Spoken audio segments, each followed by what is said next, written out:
Hello, ladies and gentlemen. Welcome to the third episode of 3 Wide. This week, the Monster Energy NASCAR Cup Series was in Las Vegas for the Pennzoil 400. So, on the first stage, Kevin Harvick pretty much led every lap, except for the first one, where Ryan Blaney led, and 11 laps where Michael McDowell led. Other than that, it was pretty much Kevin Harvick's race in the first stage. In stage 2, more of the same, as Kevin Harvick leads all but 4 laps, and Michael McDowell goes to the garage with an engine problem. At the beginning of stage 3, Joey Logano wins the race off of pit road and starts first. Kevin Harvick gets stuck back and forth. Then, with 92 laps to go, Jamie McMurray hits the outside wall to bring out a caution. Then, on the restart, Martin Truex Jr. stays out and Joey Logano gets 2 tires. Truex leads through turn 1, but not for long in turn 2 as Logano takes the lead back. On the same lap, coming out of turn 4, Kurt Busch gets loose, slides up the track, collects Chase Elliott, and that'll end both of their days. Next on the restart, with 73 laps to go, Joey Logano's in the lead, but he doesn't make it through the first turn as Kevin Harvick takes the lead back. And that'll do it from Las Vegas as Kevin Harvick wins, followed behind by Kyle Busch and Kyle Larson. Only 9 cars finished on the lead lap. The lap leaders for the day were Kevin Harvick with 214 laps led, Joey Logano with 25 laps led, Michael McDowell led 11 laps, Kyle Busch with 10, Martin Truex Jr. led 6, and Ryan Blaney led 1 lap. Overall, a pretty boring race where really nothing happened. Now on to the 3 bad things coming out of Las Vegas. Number 1, the Chevys are still bad.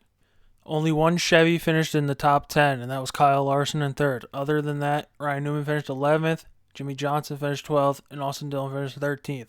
The Chevys probably would have had another one in the top 10 if Chase Elliott didn't get caught up in the Kurt Busch wreck. But other than that, the Chevys still look bad in the early part of the NASCAR season. Number 2, no other strategy would work. If we look back to the end of the truck race, there was a couple strategy calls with people taking 2 tires or 4 tires. 2 tires ended up prevailing with Kyle Busch winning that race. If we look to the Cup race, nothing would work. Martin Truex Jr. stayed out, he went right to the back. Joey Logano took 2 tires, he was there for only 25 laps, and then Kevin Harvick came flying back for the lead and never looked back. And number 3, the clean air was God still. I thought about putting this in Atlanta last week, but realizing that when other cars got into the lead, they would get tracked down. Just Kevin Harvick wouldn't get tracked down. But this week at Las Vegas, the leader was never tracked down. The only passes for the lead under green were either through pit stops or on restarts. Other than that, no one could catch the leader.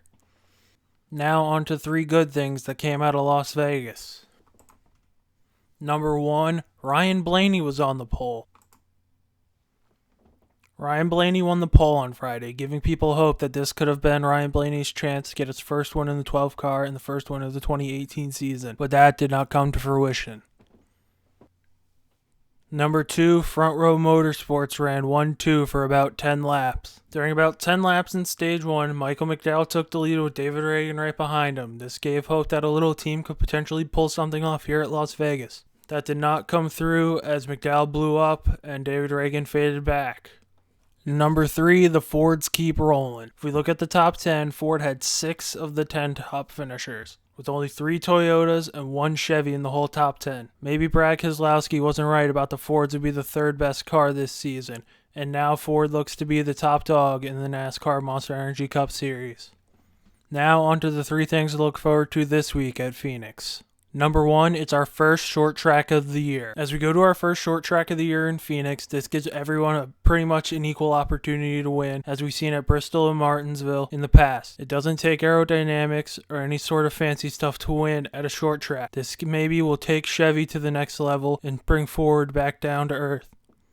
Number 2, will Phoenix hold up to what Phoenix was last year? If we look back to both Phoenix races last year, the first one, Ryan Newman stayed out with a pit strategy call to win the race and his only win to lock him into the playoffs. If we look at the second race, there was a battle between Matt Kenseth and Chase Elliott in the last couple of laps that ended up with Matt Kenseth getting his swan song and last win of his career. Let's see if Phoenix will keep hold to what it was last season.